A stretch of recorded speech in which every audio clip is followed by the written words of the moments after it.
Hello, everybody, and welcome to another edition here of the Pens Iceberg. On this Tuesday night, we thank you all for being with us. Alongside me is my partner, as always, Luke Courtright. How are you doing tonight?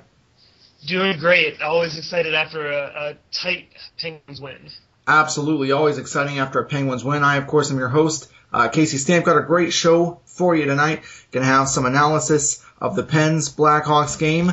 We're going to be talking about some of the coaching changes and kind of the new look NHL with all the different new head coaches and what this type of atmosphere means for future NHL coaches. And then, of course, as always, we'll go with some game prediction. So stay tuned. Got a great show coming your way right here on the Pens Iceberg. The Pittsburgh Penguins took on the Chicago Blackhawks tonight at the Consol Energy Center, and right away, Pens came out looking really good, really focusing a lot on the physical aspect and getting the matchups that they wanted on the ice. Derek Engelland threw a hit where contact was made with the head about midway through the first. Marcus Kruger, the recipient of that hit in Chicago Blackhawk. John Scott took exception to the hit, decided to drop the gloves with Derek Engelland. Partner, what do you think of this hit? Do you think Engelland's going to get a call from the league office and Brendan Shanahan on this one? He definitely will. There wasn't a penalty assessed for the hit, which in retrospect maybe there should have been. There was the contact to the head. Engelland left his feet, so you'd really have to believe that Shanahan's going to take some action here. And to boot, Kruger was already engaged with Pascal Dupuis, so we'll be hearing something in the next few days for sure. Well, the fight turned into not just a major for fighting, but a minor for instigating as well, and that would put the Pens on the power play. And on the power play, a big turnover by the Hawks. They tried to clear it out of the zone, didn't get it down all 200 feet, and a stretch pass to Chris Kunitz would give him a breakaway, and the chance he would convert, making it a 1-0 lead. And that, of course, would be taken into the locker room after 20. Then it was James Neal at 2:45 of the second, his 19th on the year, and Gino would pick up his second point of the game, and then at 16:34 of the second, Tyler Kennedy would score on the power play. The Pens were 4-on-4, so technically it was even strength. But a bad drought for him perhaps ended. Luke, give us your thoughts on what Tyler Kennedy has been going through and if this goal will generate any momentum for him going forward. Well, it definitely should generate some momentum for him. But when it comes to goal scoring, Tyler Kennedy is usually pretty streaky. He has good puck skills, definitely an intelligent player, but he tends to throw the puck on the net from all kinds of angles on the ice, from the goal line, that little quote-unquote hook shot maybe coming around the net, even tries to bank it off the goalie sometimes. So it's never so much creativity with him, it's just kind of luck sometimes. But this will definitely put his mind at ease going forward. But, with Tyler Kennedy, he's always going to bring that energy that's really valuable to the Penguins. Absolutely, and perhaps he'll grip his stick a little less tight after this one, and hopefully the drought that he was in is over. Maybe playing under that new contract, he felt a little bit of pressure going forward. I mean, you never know with these things. But another point for Gino on the play as well, although you certainly have to give credit to Ben Lovejoy for really just making an excellent pass from behind the net. And one of the offensive themes tonight for the Pens was certainly the use of the stretch pass, which led to defensive breakdowns on the Blackhawks' end. Lucas, that's something that you think was part of the game plan going into this game, or was that more an in-game adaptation? I think it was definitely part of the plan going in. You look at these two teams, and there's a lot of similarities on paper. A big one for me is that they both have a lot of mobility coming from that back end. Maybe not John Scott as much, but otherwise, yeah, I would definitely say that. And when you have that, you can allow yourself to cheat out from the blue line a little bit as a defenseman. And you look at guys like Chris Letang and Paul Martin for the Penguins; they do this all the time, get their stick in on the puck. But in this game in particular, I thought the Kunitz goal did a tremendous job highlighting this. You can get away with this sometimes, but you can't focus too much on the puck. Looking at this goal in particular, Nicholas Hjalmarsson was caught watching while Kunitz came screaming down the middle of the ice. And I thought the Penguins did a great job exploiting this, and I would definitely think it was a strategy from the get-go. And, of course, the third period, just a whole different story as the Hawks would begin generating momentum off an immediate goal by Jonathan Tays, his 19th of the season. And then again at 6:12 of the third, it was Victor Stahlberg on the rush beating the Pens defense. What changed from the second to the third, in your opinion? How were the Hawks able to turn the table on the Pens defense after two dominant periods of shutdown D? Really just desperation.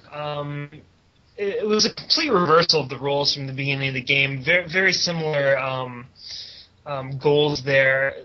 Players just getting caught flat-footed, staring at the puck. It looked like the Pens were going to be content going into that third period, just sitting back and playing defense. That didn't happen. The Hawks really have that ability to counter-strike, and they really burned the Pens in transition. Well, late in this one, James Neal would take another penalty trip on Pat Kane, and it would be a 6-on-4 for the remainder of the game. Marc-Andre Fleury would have to come up huge, and on this night he did, stopping a lot of chances really in the final seconds, and he would really help the team pick up the 2 points here tonight. Marc-Andre Fleury, our Pens Iceberg player of the game. Marc-Andre played such an excellent game. He's been in a bit of a bad run over the last few starts, certainly, even though wins over Buffalo and the New York Islanders were credited to him. A few really soft chances given up, so he's started both wins. How important was it for him and for the team tonight to really come up and look dominant and come up with huge saves and clutch moments? They're definitely going to have some swagger in their step, I think. For Fleury in particular, I think this is a big mental step. It wasn't necessarily the win because they have been winning, but it was really his decision-making. He was able to control his rebounds. He was stopping the shots that he couldn't see. And most importantly, I think, he was standing up when he needed to. With his athleticism, he tends to go down and kind of flash those pads. Sometimes he doesn't have to do that. But, you know, sometimes he just needs to buckle down and focus on that mental game. We've seen that in the past, and he was really on it tonight. And he was really on it tonight again, our Pens Iceberg player of the game. He just played an excellent game for the Pens. And once again, Evgeny Malkin just dominant. 3 more points, brings his total to 39, and he now sits atop the NHL along with Claude Giroux and Phil Kessel for league leader in points. In your opinion, is Evgeny Malkin the best player in the NHL right now? He's got the puck on a string for sure. I said it last week when we were discussing Malkin versus Datsuk, and I said it then, when Malkin's on his game, there's no player in the league that I'd rather have on my team because he's got that big physical build. He's smooth with the puck. He makes everything happen seemingly, and he's on his game right now. So I think it's tough to put anyone ahead of him in the NHL. And just such an exciting and dominant player, and certainly all the best for the rest of the season to Malkin as he really seems to be racking up those points and going for perhaps a Hart Trophy. And on this night, a 3-2 victory for the Pens as they attempt to keep on pace and get back into that tight division race in the Atlantic. Still New York and Philadelphia really keeping the race tight. So, folks, we're going to take a short break here, and when we return, we'll be discussing some of the coaching changes and what it means for future coaches. Stay tuned. Welcome back. One of the themes of this NHL season has really been coaching changes. Certainly the list, really big list of new coaches in the league. Kirk Muller in Carolina, Bruce Boudreau in Anaheim, Ken Hitchcock in St. Louis, Brent Sutter going in for the Los Angeles Kings, Randy Cunneyworth in Montreal, Paul McLean in Ottawa, Kevin Dineen in Florida, Mike Yeo in Minnesota, Dale Hunter in Washington, Glenn Glutzen in Dallas, Peter DeBoer in New Jersey, and then, of course, Claude Noel in the newer team, the Winnipeg Jets. So many new coaches this season, both before and during the season. Partner, in your opinion, which of these coaches makes for the best change? Who has done the best here? Well, it's tough to argue with Mike Yeo's record so far. Not necessarily the most talented team in the world, but they've got a lot of muckers and grinders, a young defense, made some trades, especially with San Jose in the offseason. And they've got that franchise goalie, Nicholas Backstrom. So it's really tough to argue with Mike Yeo so far. Pete DeBoer, I think he's in a good position to succeed with New Jersey. And, of course, Dallas has had a tremendous start to the year as well. So Glenn Gulutzan doing a great job there. Unfortunately, Kerry Lettinen I think it's tough to argue with those guys so far.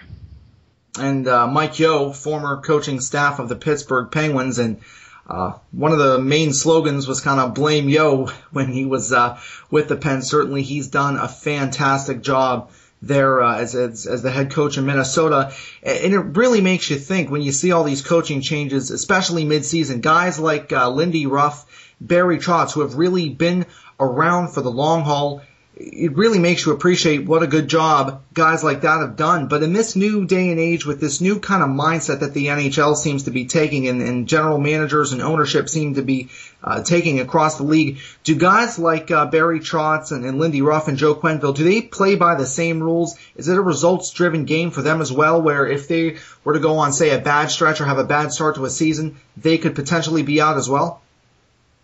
I think it's really important for a GM and a coach to really be on the same page. You look at the guys you just mentioned, not necessarily Joe Quenneville with Stan Bowman there, who just took over for Dale Fallon a few years ago, but Lindy Ruff and Darcy Argyr have both been there for that entire length of time. Same with David Poile and Barry Trotz. I think when you're on that same page, when you have the same types of players in mind, same players to fit the particular system in place, it's a lot easier to go out there and make moves. And I think we've seen that a lot with Ray Shero and Dan Bilesma here in Pittsburgh as well. They play a certain way and they aim to get a certain player in that lineup. And last year, Dan Bilesma, the Jack Adams winner. This year, seems like it's going to be a bit more of a tight race here. Bilesma perhaps still in it. He's been winning despite the injuries, as he did last year. Really pulled off a huge win, I think, tonight, because the Pens have been criticized so highly for not being able to beat elite opponents. Of course, tonight they beat the most elite opponent in the entire NHL right now, league leader in points going into this game. But guys like Mike Yeo, like Kevin Dineen, certainly in Florida, have all done a great job bringing these teams that weren't really at the forefront of the league last year up to the top. Give us your pick, if this far through the season, for potential Jack Adams winner. Well, I for one thought the Florida Panthers were going to be an awful team going into the season. I thought that they added a lot of supporting type players, but they didn't necessarily have the go-to guy, and they've kind of done a whole lot better than I expected. Kevin Dineen, going into the season, I thought it was a great pick. If he had a run-in with the law a few years ago on a drunk driving charge, which kind of set him back a few years. He's always an up-and-coming coach in this league. Incredibly intelligent player when he played. So I would go with Kevin Dineen so far, actually. And certainly Dale Talon really kind of tried to change the mindset of the Florida Panthers over the course of the summer. He really talked about bringing in a winning mindset and trying to make Florida a place to play, and certainly bringing in Kevin Dineen was a huge step of that, as well as bringing in the supporting cast that you talked about. All right, folks, we're going to take a short break. When we come back, we're going to have some game prediction for you. Stay tuned. Welcome back. Friday, December 23rd, the Pittsburgh Penguins will travel to Winnipeg, to the MTS Center, to once again take on the Winnipeg Jets. Luke, give us your thoughts on this matchup, and what do you expect to see? Well, I expect to see a hostile environment in the MTS Center. They seemingly boo the living bejesus out of every single team that gets up there, unless Teemu Solani's on your team, apparently. It's definitely going to be a wide open game. I think Winnipeg has a long ways to go shoring up their defense. They've had a string of injuries here, and it's strange because as they slowly get healthier, the worse off they seemingly play. Andrei Pavlik, one of my favorite goaltenders in the league, saw him a lot for the Chicago Wolves. I think it's going to be very wide open. I think that's going to benefit the Penguins, and I think they'll win this game 5-3. And, of course, right out of the start in their first year back in the league, the MTS Center has really become a difficult place to play in terms of fan and crowd noise. The crowds there are just unbelievable, really enthusiastic about the Jets, and, of course, really hostile to any team that goes up there. And certainly we expect to see a great game there. And then on Tuesday, December 27th, It'll be the Pens and the Hurricanes squaring off once again. Of course, now we know that the Hurricanes will be future division rivals, or rather conference rivals, with the Pittsburgh Penguins. The last meeting was 3-2 Pens win, kind of a last-second deal. Brent Johnson really had to make a lot of stops there in the last minute of the previous game. What do you expect to see in this one? Well, both times we've done predictions against the Hurricanes here, I've expected big Penguins wins, and we haven't really seen that so far. I still think there's a lot of depth issues for the Hurricanes to deal with. Maybe not in that honeymoon period anymore with Kirk Muller. Maybe they are. I could be mistaken, but I do believe this is going to be a Penguins win. Too much talent on their side, and I think it's going to be a pretty decent margin. I'll say 3-1. And of course, Cam Ward started the first meeting with the Penguins and the Hurricanes, and then Brian Boucher started the last one. Penguins would certainly like Brian Boucher to start this one as well. Cam Ward just doesn't seem to have an off night, and it's really tough to beat a guy like that. He's just such a fantastic goalie. And that'll do it for our show this week, folks. Thank you so much for tuning in. Luke, as always, it's been such a pleasure. We'll see you in 2 weeks, given the programming break that we're having for the holiday season. Thank you so much for being on, and I look forward to talking to you when we get back. All right. I hope you have a wonderful holiday season as well. Likewise, Luke, have a fantastic holiday season, and to all our viewers out there as well, best wishes in this holiday season, in this Christmas and New Year's. Really have a great holiday season. Thank you so much for tuning in and supporting us as always. I'm your host, Casey Stamp, signing off for the Pens Iceberg.